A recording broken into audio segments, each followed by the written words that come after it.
नमस्कार, आप देख रहे हैं आज तक। मैं हूं आपके साथ रोहित सरदाना। शाम के 5 बजने वाले हैं और वक्त तो चला दंगल का। 1 अप्रैल की वोटिंग के लिए बंगाल तैयार है, लेकिन उसके पहले एक मां की मौत पर आर पार की लड़ाई हो गई। उत्तर 24 परगना की 85 साल की शोभा मजूमदार की मौत को बीजेपी ने न सिर्फ चुनावी हिंसा से जोड़ा है, बल्कि बंगाल की बेटी की सुरक्षा के मुद्दे पर सीधे ममता बनर्जी पर सवाल भी उठा दिए। खुद पीएम मोदी ने कहा है कि उनको सिर्फ इसलिए जान गंवानी पड़ी क्योंकि उनकी विचारधारा अलग थी।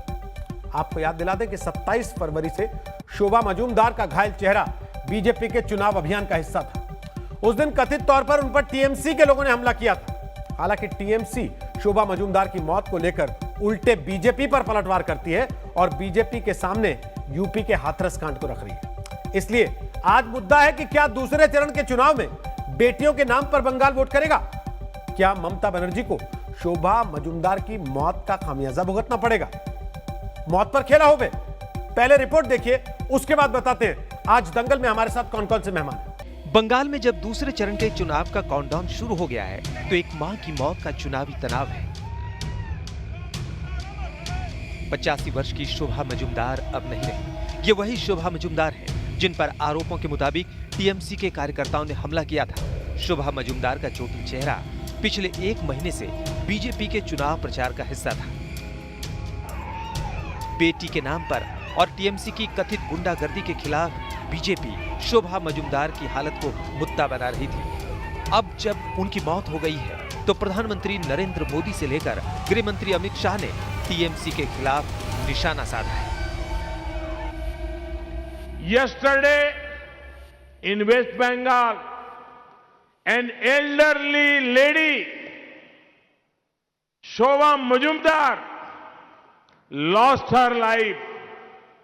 A few weeks ago, we all saw with horror how goons belong to TMC brutally attack her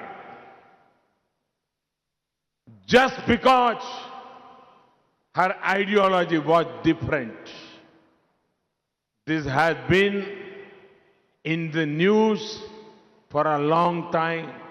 But did Congress show any empathy? Did Congress ally? DMK condemn?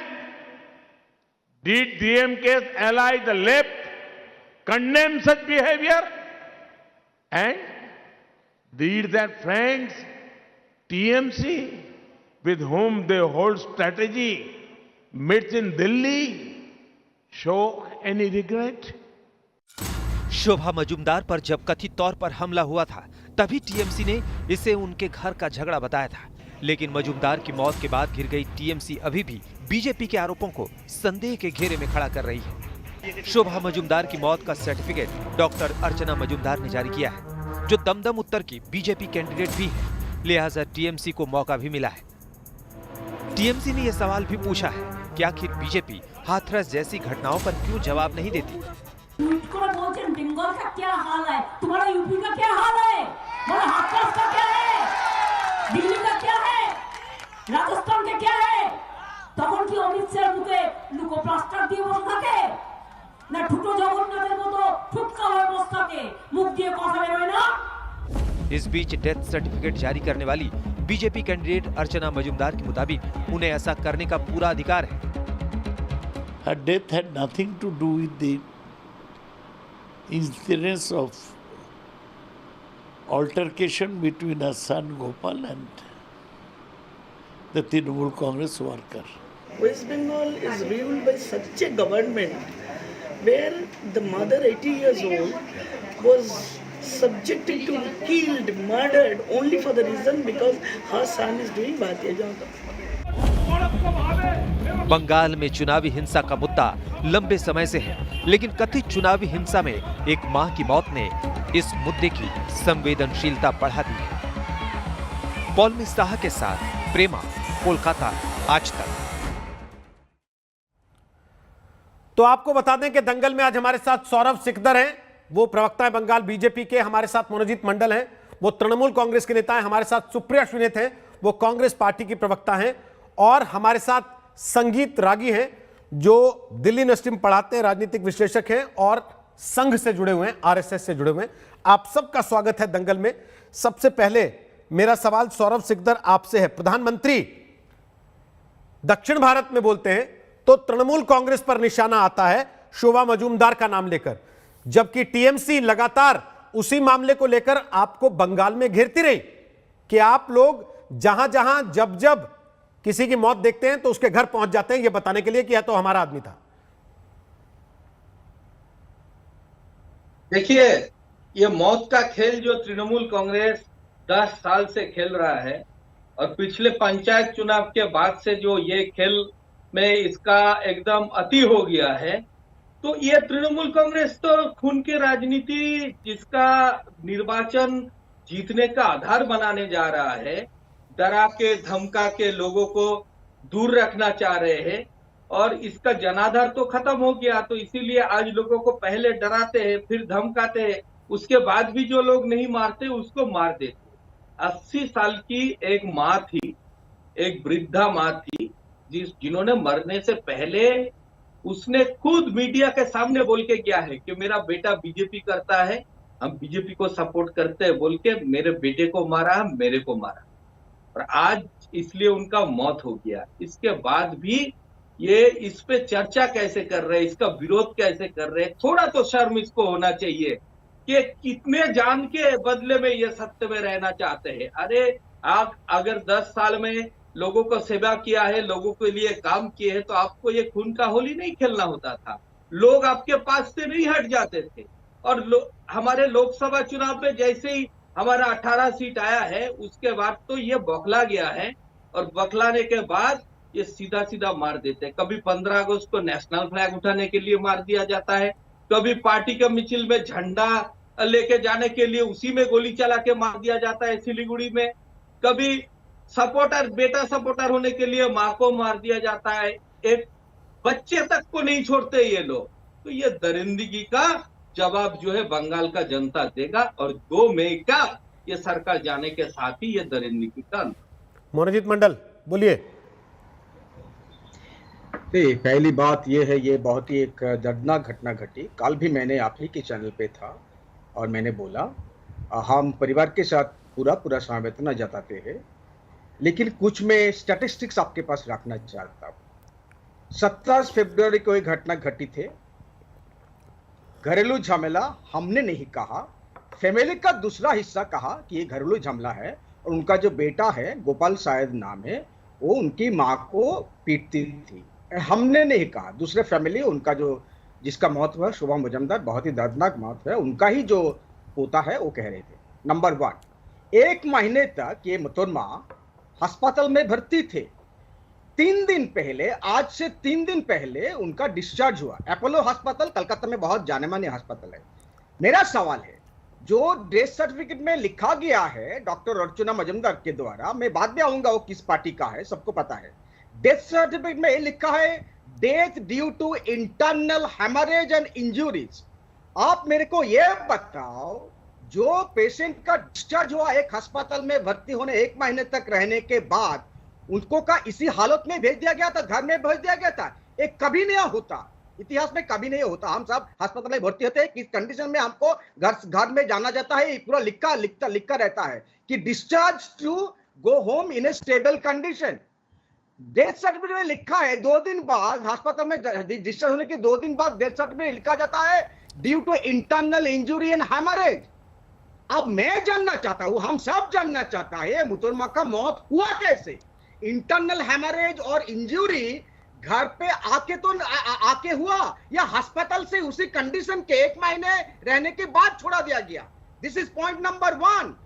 Point number 2, कौन पोस्टमार्टम कर रहे हैं? मुतरमा BJP के मानते हैं, doctor है। अगर इस तरह का डेथ सर्टिफिकेट आप लिखते हो, ये लगता है मामला कुछ गड़बड़ है, इंटरनल इंजुरी हेमरेज कुछ गड़बड़ मामला है, इसमें कुछ आउटसाइड फोर्स हो सकते हैं। तब क्यों इस डेड बॉडी को पोस्टमार्टम पे भेजा नहीं गया? एकदम बहुत जल्द से इनको पूरा क्रिमेशन क्यों कर दिया गया? ये सवाल नंबर 2। और सवाल नंबर 3, जो हम पॉलिटिकल प्रश्न पूछना चाहते हैं, भाई साहब, अगर ये मुतरमा का मौत हो गया अभी, आप एक महीने से, जब से ये मुतरमा के ऊपर अटैक हुआ, और फिर भी मैं कह रहा हूं कौन अटैक किया अभी किसी को पता नहीं, टीएमसी के साथ कोई लेना देना नहीं। एक महीने से इनको आप पूरा कलकत्ता में, बंगाल में एकदम पॉलिटिकल मामला बना दिया। क्यों साहब? आपके पास दूसरा कोई मुद्दा नहीं है। प्राइम मिनिस्टर को कहना पड़ा है, देश की प्राइम मिनिस्टर, कितना शर्म की बात है, तमिलनाडु में जाके कहते कि बंगाल में रेप हो रहा है। ओ साहब, आप क्यों नहीं कहते हो? हाथरस में क्या हुआ, मध्य प्रदेश में क्या हुआ 2 दिन पहले, आप ये नहीं कहते हो, तब तो ये बंगाल के बाद मामला नहीं आया। आज हम जब बंगाल में बैठ के उत्तर प्रदेश के बारे में बात करते हैं, आप कहते हो कि यूपी के बारे में बात कर रहे हो, अब तमिलनाडु जाके बंगाल के बारे में बात करते हो, अब क्यों कहते हो? ये सवाल का जवाब चाहिए। ठीक है, अभी जवाब लेते हैं सौरभ सिकदर से। मैं सुप्रिया जी के पास जाऊं, उसके पहले एक तस्वीर दिखा रहे हैं हम, और तस्वीर यह है कि ममता बनर्जी आज, हालांकि व्हील चेयर से लगातार वो प्रचार कर रही हैं, लेकिन मंच पर सहारे से ही सही खड़ी हो गई। जिस चोट को बीजेपी के नेता लगातार तंज कर रहे हैं, ये कहते हुए कि वो केवल सिंपैथी गेन करने के लिए प्लास्टर किया गया है, उसकी सच्चाई क्यों नहीं बताती टीएमसी? उसी चोट के प्लास्टर में ममता बनर्जी आज मंच पर खड़ी हुई। सुरक्षा कर्मियों और अपने सहयोगियों के सहारे से ममता बनर्जी मंच पर खड़ी होती हुई दिखाई दे रही हैं। और राजनीति में सुप्रिया श्रीनित वापस खड़े हो जाने का अपना एक संदेश होता है। क्या ममता बनर्जी खड़े होकर सेकंड राउंड के एंड पहले एक मैसेज दे रही हैं अपने विरोधियों को, अपने विपक्ष को?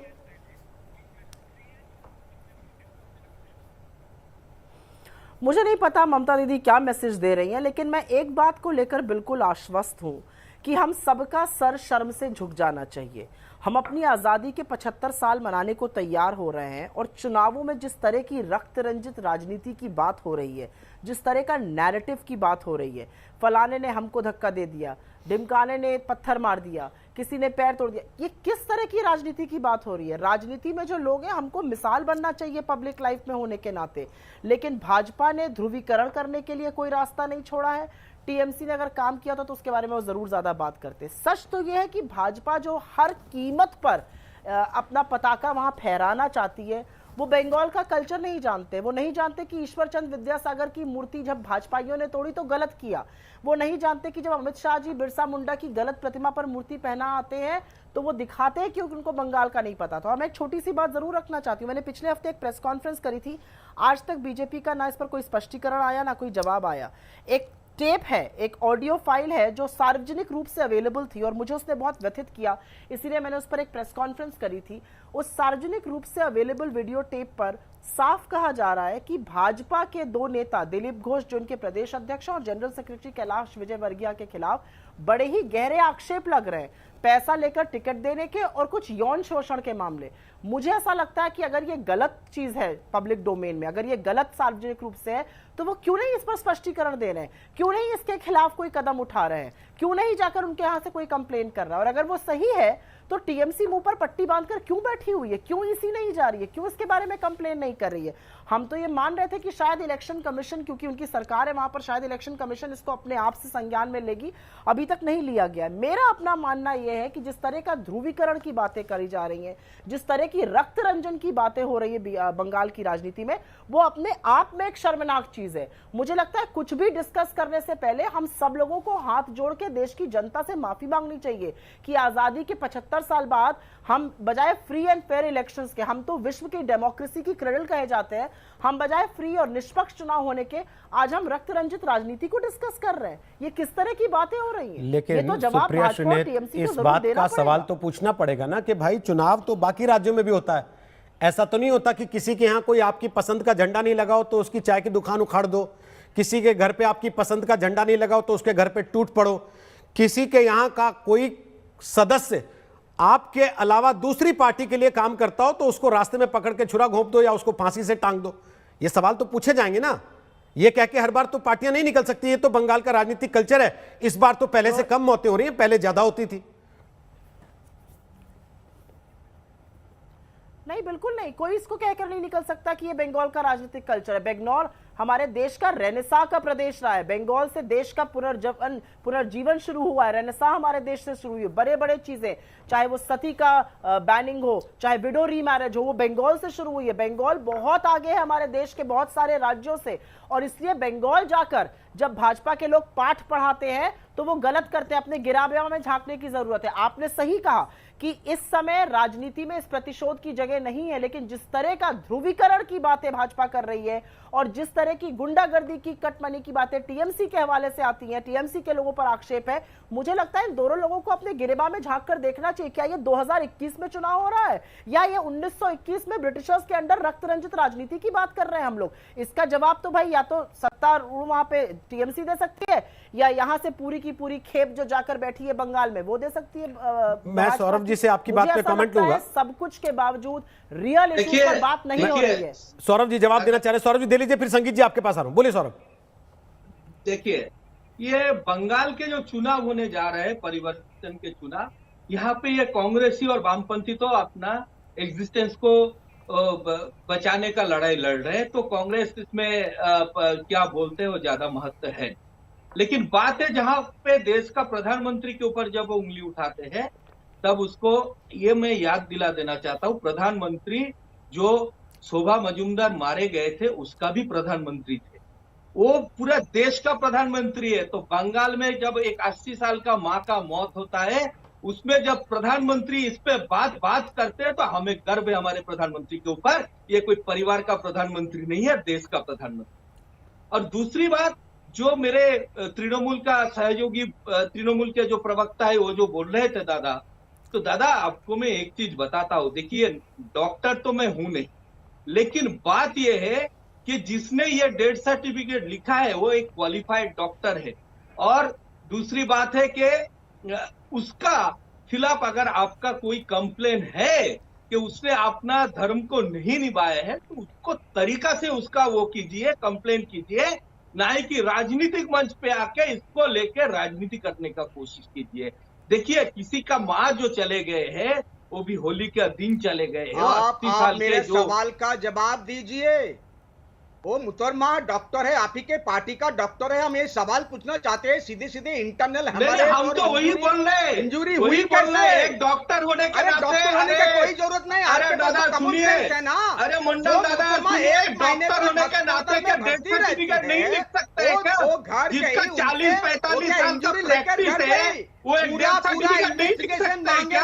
आप एक्सपर्ट हो क्या? आप इंजरी के एक्सपर्ट हो क्या? अरे आपको शर्म नहीं आते? ये नहीं माना कि उसको मार दिया। बोलिए, अच्छा लगता है, समझ में तो आता है कम से कम। अच्छा रुकिए ना, नेचुरल डेथ है तो आप पोस्टमार्टम में क्यों नहीं भेजा भाई साहब? मनोजीत, पोस्टमार्टम क्यों नहीं होने दिया? मनोजीत, पुलिस ने क्यों नहीं भेजा? पुलिस क्यों नहीं होने दिया? मामला तो चल रही है ना वहाँ पे। अरे आपको शायद पता नहीं भाई साहब, ये मामला चल रही है, ये पुराना मामला है, चल रही है मामला, आपको पता नहीं? आपका झंडा लगा रहे थे, आपका पोस्टर लगा रहे थे, पुलिस आपका झंडा लगा रहे थे, आपको पता नहीं है? आपका कल्चर है। अच्छा एक सेकंड, अब रुक जाइए ना, यूपी का अब कल्चर है। रुक जाइए, दोनों लोग रुक जाइए प्लीज, एक सेकंड। संगीत रागी, मैं इसी बंगाल में जन्म है, बड़ा हुआ हूँ, कोई यूपी से नहीं आया हूँ। ठीक है ठीक है ठीक है, एक सेकंड। पता है भाई साहब। अच्छा ठीक है, मनोजीत रुक जाइए ना, सब पता है। अब संगीत रागी आ रहे हैं चर्चा में, जरा उनकी बात सुन लीजिए, उनकी बात भी सुन लीजिए। मुंह खोलेंगे, मुंह है ही नहीं ठीक, आपका, प्लीज मुंह तो काला हो गया। प्लीज प्लीज, सिर्फ आप ही के पास है, इसलिए अरे 2 मई को जनता तय कर देगी ना कौन मुंह खोलने लायक है, कौन मुंह छुपाने के लिए घूम रहा है। आप लोग एक दूसरे के खिलाफ इतनी तो कम से कम मत करिए कि एक दूसरे को मुंह दिखाने के ना रहे बाद में। आप दोनों को तो साथ में ही रहना है, राजनीतिक पार्टी भले ही अलग अलग हो। संगीत रागी, ममता बनर्जी का रोड शो चल रहा था, जय श्री राम के नारे लगे, तो क्या बंगाल की सत्ता का रास्ता तय हो गया है कि जय श्री राम से ही होके जाएगा? क्योंकि सरकार के कामकाज की तो कोई चर्चा है नहीं। जो बात सुप्रिया कह रही है कि 10 साल में सरकार ने जो किया उसका हिसाब होना चाहिए चुनाव में, वो चीजें तो है नहीं कहीं, सब भावनाओं पे हो रहा। देखिए जी, देखिए रोहित जी, सुप्रिया जी ने बहुत अच्छी बात कही है, शुरुआत बहुत अच्छा उन्होंने किया कि ये 75 साल में हम लोगों ने अपने गणतंत्र का आकलन करें और एक किसी की मृत्यु हो जाए, वो अभी रक्त रंजित यदि कोई इलेक्शन हो तो हमारे लिए, हमारे लोकतंत्र के लिए एक धब्बा है। लेकिन सुप्रिया जी की पार्टी आज उन्हीं ताकतों के साथ खड़ी हैं। कौन भूलेगा वो 17 मार्च 1970 का वाकया, जब वर्धमान जिले के सेन ब्रदर्स को मारा गया था और उनकी माँ को उसी के बेटे के खून से बिरयानी बनाकर उनको खिलाने के लिए बाध्य किया गया था। उन्हीं पार्टी के साथ जिसने राजनीतिक हत्या की संस्कृति उस पश्चिम बंगाल में खड़ी की, आज कांग्रेस पार्टी उन्हीं के साथ खड़ी है। कांग्रेस पार्टी कहती है कि वह आदर्शों की पार्टी है, वो सिद्धांतों के साथ समझौता नहीं करती है, हमने मान लिया। लेकिन क्या ये सच नहीं है कि फुरफुरा शरीफ के साथ, जिनके रेडिकल इस्लाम को प्रमोट करने पर जिनके लिए साक्ष्य प्रमाण है, उनके साथ आपकी पार्टी खड़ी हो जाती है। मुस्लिम लीग के साथ आपकी पार्टी खड़ी हो जाती है, पीपल फ्रंट के साथ आपकी पार्टी खड़ी हो जाती है, और इसके बावजूद भी यदि आप सेकुलरिज्म का यदि देश को झांसा देना करेंगे तो कौन इसे स्वीकार करेगा? कोई भी स्वीकार नहीं करेगा। रही बात पश्चिम बंगाल के अंदर, तो इसमें तो कोई दो राय नहीं है कि पश्चिम बंगाल के अंदर विपक्ष, वहाँ पर लड़ाई विपक्ष को नहीं, राजनीतिक विपक्ष की भूमिका को ध्यान में रखकर नहीं, वहाँ पर एक दुश्मन के तौर पर हम देखते हैं। और ये संस्कृति तो वाकई पश्चिम बंगाल में सीपीएम ने शुरू की थी, जिसके साथ कांग्रेस पार्टी आज खड़ी है। ममता बनर्जी ने उन्हीं चीज़ों को आगे खड़ा किया। आज बंगाल के अंदर जो आज कल एक बात जिक्र चला था कि भाई 600 से ज़्यादा पैरामिलिट्री फोर्सेस की कंपनियां बंगाल में हैं, तो ये सवाल उठाने का ये प्रश्न बिल्कुल वाजिब बनता है कि, और इसका विश्लेषण होना चाहिए कि आखिर ऐसा क्यों है कि बंगाल में ही ये 8 चरणों में होता था। 2011 में भी चुनाव हुआ था, तब भी इस प्रकार की बातें हुई थी। हमें ये देखना पड़ेगा कि बंगाल की राजनीतिक संस्कृति में हत्याओं का सिलसिला है, इसीलिए आज पैरामिलिट्री फोर्सेस की जरूरत पड़ रही है। आपने जो सवाल उठाया, यदि किसी दूसरे पार्टी से है तो उसका मार करके उसकी हत्या कर दी जाए, ये तो बड़ा गंभीर सवाल है। अंतिम बात आपकी बात संगीत जी, थोड़ा सा रोकना पड़ेगा। जय श्री राम पर वापस आऊंगा। सुप्रिया, आप भी जवाब देना चाह रही हैं उनकी बात का, आपके पास भी आ रहा हूं, लेकिन उसके पहले श्वेता सिंह हमारे साथ आ गए नंदीग्राम से, जो सबसे हाई प्रोफाइल हो गया मामला। श्वेता सिंह, नंदीग्राम में 3 दिन से ममता बनर्जी मौजूद हैं। मुख्यमंत्री को 30 सीटें भी देखनी है जो दूसरे दौर की हैं, लेकिन वो केवल उसी सीट के प्रचार में उलझी हैं जहां पर वो खुद अपने ही पुराने साथी को गद्दार कह के चुनाव मैदान में है, शुभेंदु अधिकारी को। तो ये बीजेपी ने फंसा लिया ममता बनर्जी को कि ये बाहर ना जाएं, नंदीग्राम में उलझी रहें।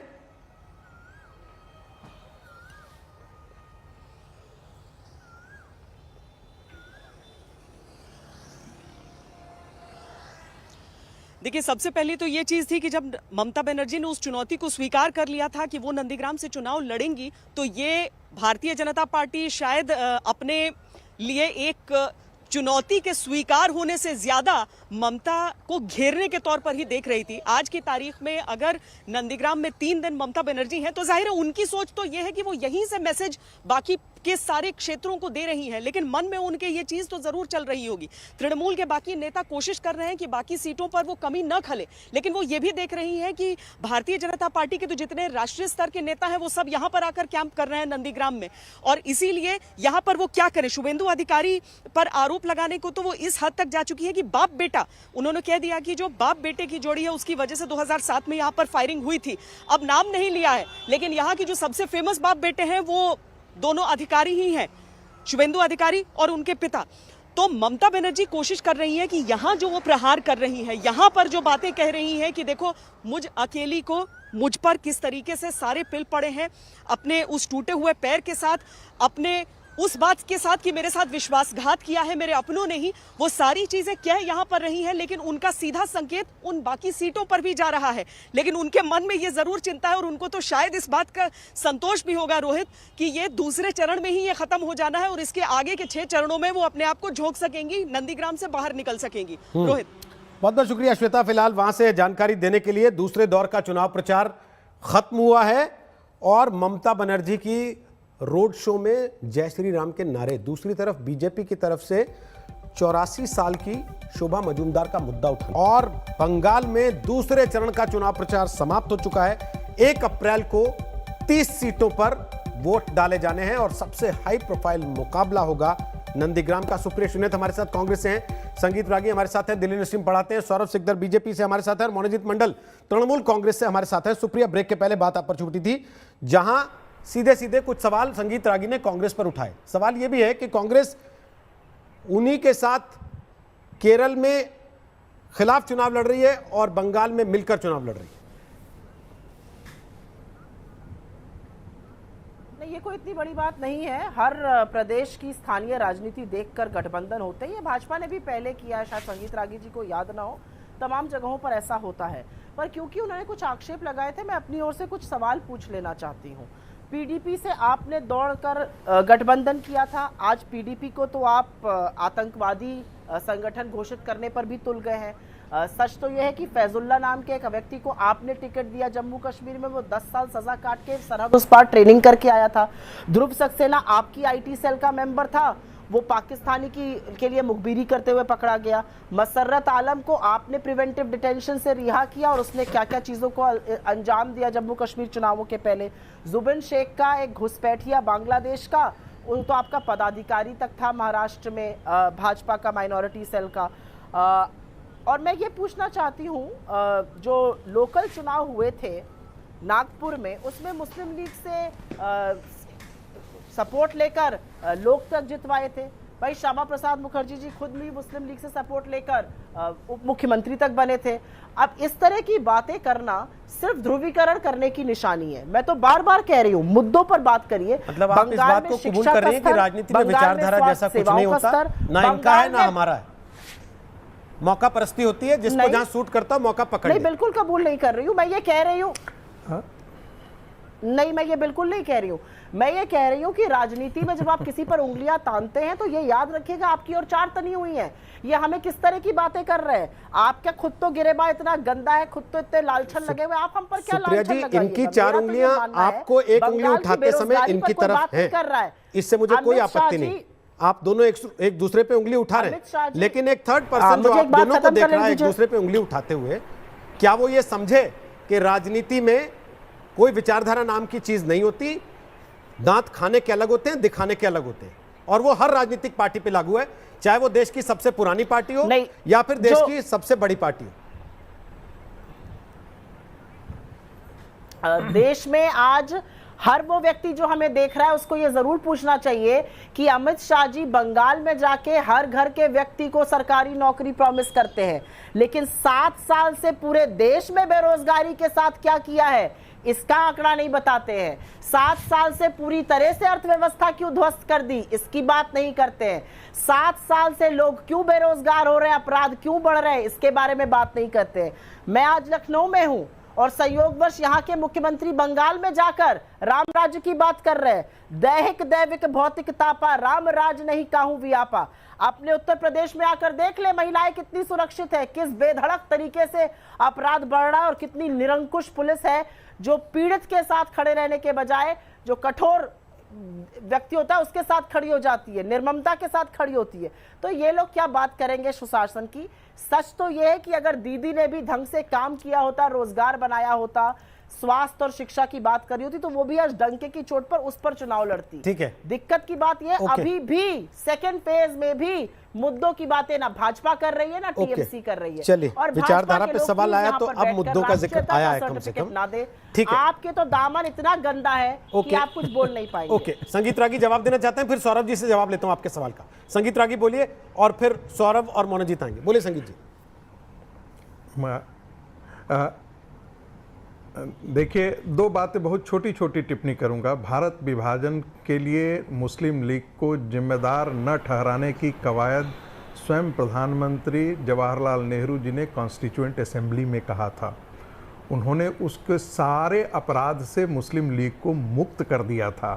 तो हम इतिहास के पन्ने न कुरेदें, बेहतर है। और मैं राजनीतिक टिप्पणी करना भी नहीं चाहता था, चूंकि जिक्र आया इसलिए मैंने उसका जिक्र किया। दूसरी बार बिल्कुल नहीं, कॉन्टेक्स्ट से बाहर नहीं है, बिल्कुल वो एक तह मैं निकाल लूंगा। चूंकि वो कॉन्स्टिट्यूएंट असेंबली डिबेट मैंने कहा है तो डिबेट पढ़ लिया जाना चाहिए, मैं कोई आउट ऑफ कॉन्टेक्स्ट नहीं बोल रहा हूँ। दूसरी बात, मुस्लिम लीग के साथ तो कांग्रेस पार्टी ने सरकार बनाई, कोई और तो इसके लिए अपराधी नहीं था। हम बंगाल की चुनाव पर आते हैं। 70 साल में यदि गरीबी हटाओ का नारा कब दिया था सुप्रिया जी? कांग्रेस पार्टी के समय जो है वो भारत का ग्रोथ रेट जो होता था वो हिंदू ग्रोथ रेट माना जाता था, वो डबल डिजिट में कभी तो गया ही नहीं।